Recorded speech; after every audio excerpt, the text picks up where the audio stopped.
életért. Van-e szebb élet, mint a másik, és nem mindegyet? Akárhogyan verjük magunk az elmúlásig. Úgy síratom azt, amit sírtam. Olyan nagy vétek a sírás, testi vezekedés, hajnalpirban. Aki él, az mind örüljön, mert az élet mindenkinek kivételes, szent örömül jön.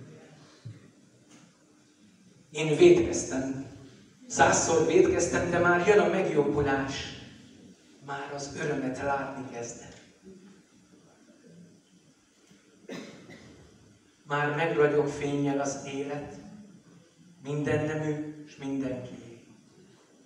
Milyen nagy, áldott fényesség. Akárki helyén éltem volna, életem éltem egyaránt, újongva, avagy panaszolva. És akármi is fog már jönni, mielőtt végleg elmegyek, meg fogom ezt szépen köszönni.